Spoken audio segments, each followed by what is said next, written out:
Salut à tous, c'est Knarf, je suis au Sand Meet en Italie à Turin et je suis sur le stand Exode avec Michel. Bonjour Michel. Bonjour. Tu as des modules et en fait j'ai été très épaté très étonné par tous tes modules. Déjà ce rack là qui est très très joli, déjà, première chose. Déjà, très joli avec des modules de logique. C'est quoi? Tu peux me dire juste en quelques instants? En quelques mots instants. Ouais. C'est un mélange de logique, de diviseur de temps, enfin de Ouais. skipper de trigger et de shift register, des choses comme ça. Donc là on a, c'est combien? 8 portes? 9 portes? 8? Là on a 8 portes logiques qui sont en cascade. On peut individuellement sélectionner en AND or XOR. Ouais. Elles sont en cascade, ce qui fait qu'on peut, on peut créer soit une porte, 9 entrées vers 8 sorties, jusqu'à 8 portes à 2 entrées. Mmh. Et puis on a une possibilité de les utiliser quand même en inverseur grâce à un jumper à l'arrière qui applique un signal à la première voie. Ouais. Ce qui fait que si on a besoin d'inverser une sortie, on commence par patcher à partir, disons, de la troisième, et puis on repatche de la sortie de la troisième vers la première pour inverser le signal. Faire des trucs rigolos. Et puis tu as une version un peu différente là, je vois. Alors c'est le milieu, donc ça c'est basé sur des latches. Ouais. Donc il y a 3 sortes. Il y a le latch type D, on va dire. Donc là c'est comme un sample and hold digital, 1 bit. Donc on lui présente de la donnée sur une entrée. Ouais. On envoie une clock. Ouais. Et au front montant de la clock, la donnée se trouve à la sortie. D'accord. Donc si la donnée est à 1, on a 1 en sortie. Si la donnée est à 0, on a 0 en sortie. Le mode au milieu, c'est un mode toggle. Ouais. Donc là, c'est on valide ou on invalide une alternance de la sortie. Donc pareil, là Ça fait des trucs rigolos ça. Donc non, ça va pas marcher sur celui-là, mais si le signal il est à 1 sur la deuxième entrée, Ouais. on va faire du toggling à chaque coup d'horloge. Ouais. Et quand le signal il est plus à 1, on reste à l'état où c'était. D'accord. Ce qui peut être intéressant pour la suite en fait, ou comme sur l'autre module, on est en cascade, et ça peut permettre de faire une espèce de shift register en combinant ou pas les modes différents, toggling, tout ça. Et le troisième mode, c'est un mode set reset, où là on peut vraiment, c'est plus à utiliser avec 2 signaux indépendants pour dire je lance une séquence par exemple et puis je l'arrête avec un autre signal. Ok, donc ça c'est CLB8 et CMS8. Ouais. CTS8. CT. Le troisième. Le troisième. Et le CTS8. Oh, voilà. Vas-y. Dis-moi ce que c'est le troisième. Ici, on part sur des skippers de trigger.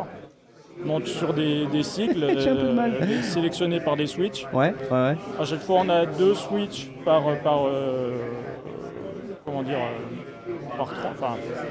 on a 4 groupes de 2 quoi. Ouais. Qu'on met à 2 ou 3 ou 4 nombre de pas par cycle, ou 5, 6, 7. Et pareil, ils sont toujours en cascade. Ce qui fait qu'on peut avoir des cycles beaucoup plus longs si on ne casse pas le flow de signal. Ouais. Et ce qui se passe sur celui-là, c'est que le nombre de pas, c'est le nombre de pas où on va répéter une séquence. En fait, où on va valider ou invalider un seul trigger. Donc sur une séquence de 3, on va avoir 0, 0, 1 par exemple.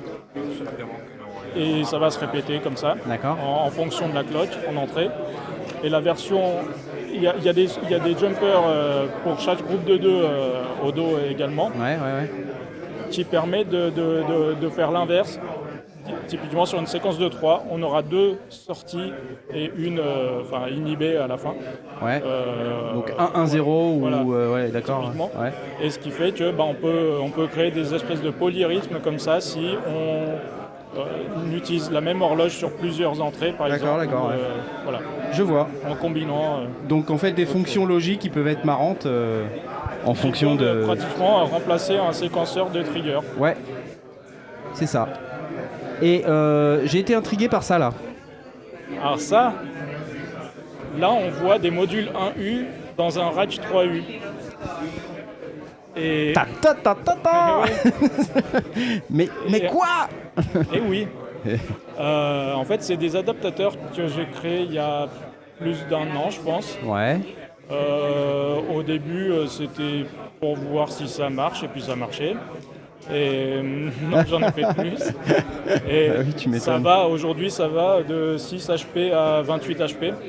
Ah oui. Et ça permet en fait d'utiliser des modules 1U dans n'importe quel rack 3U. Alors là, c'est pour les modules au format intelligel. Ouais.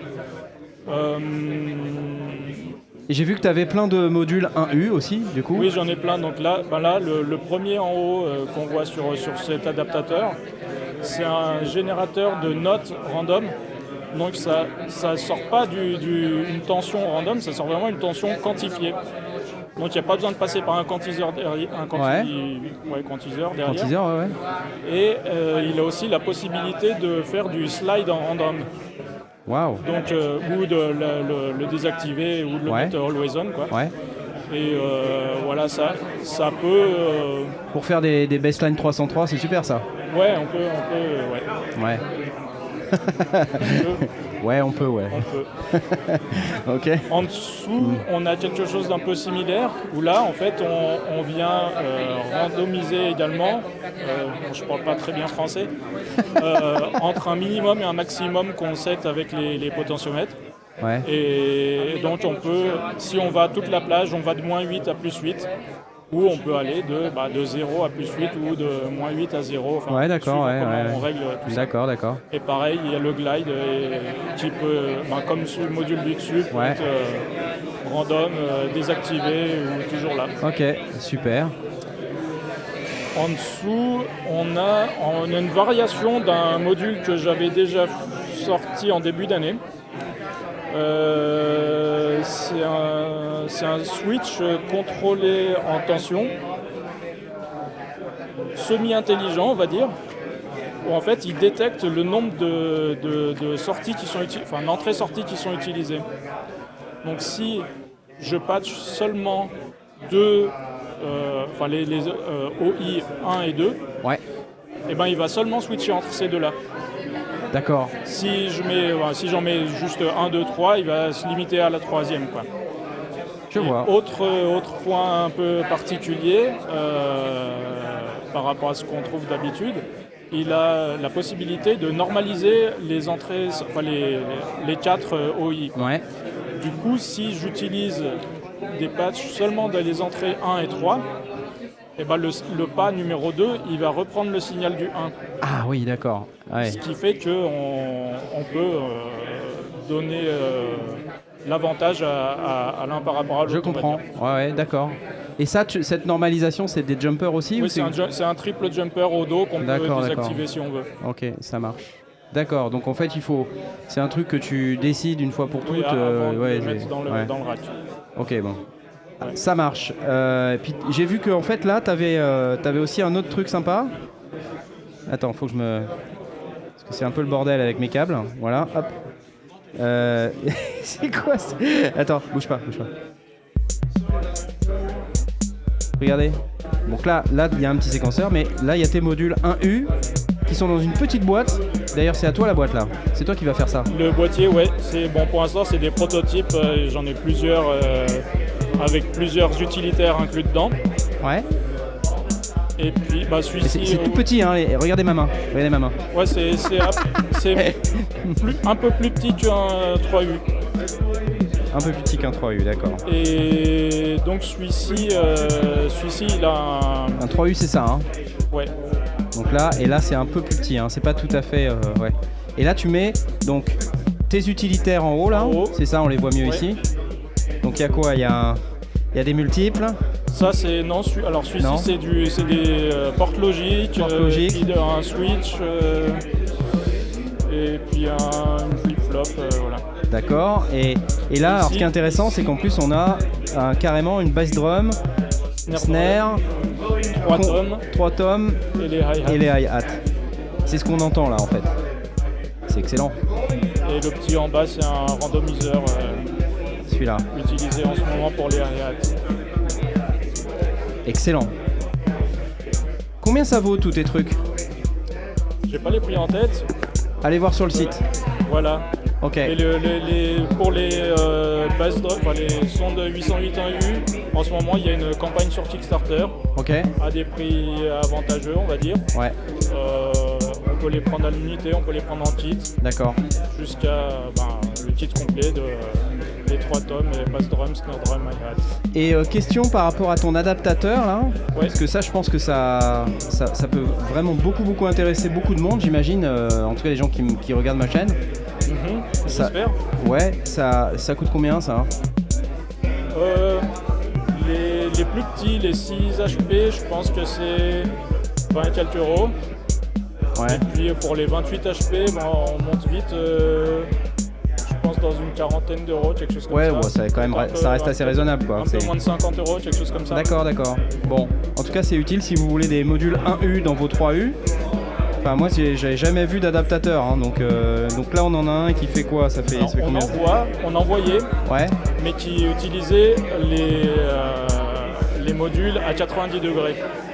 Oui, c'est ça. Et c'est pas top, enfin pour certains modules, typiquement, il y a certains modules, c'est pas intéressant du tout. Comme par exemple le Stepi là. Le Stepi, de toute façon, il fait 28 HP, il rentrerait pas en 3U. Enfin, il existe en 3U de toute façon. Ouais. Mais il est plus intéressant à utiliser dans sa... horizontalement, bien sûr, c'est plus... Donc le but c'était ça, c'était intégrer des modules 1U pour pouvoir les utiliser dans leur orientation originelle. Excellent. Merci beaucoup Michel. Merci. J'ai tout dit ou j'ai oublié des trucs? Il y a toujours des trucs à dire. D'accord, ça marche. Voilà, c'était Lost and Meet chez Exode. Super. Vous savez, c'est les modules avec un X et un O. Oh, on voit l'ombre de mon smartphone. Je suis grillé, je n'ai pas une énorme caméra de télévision. Au secours. Voilà, bon, c'est pas grave. Adieu.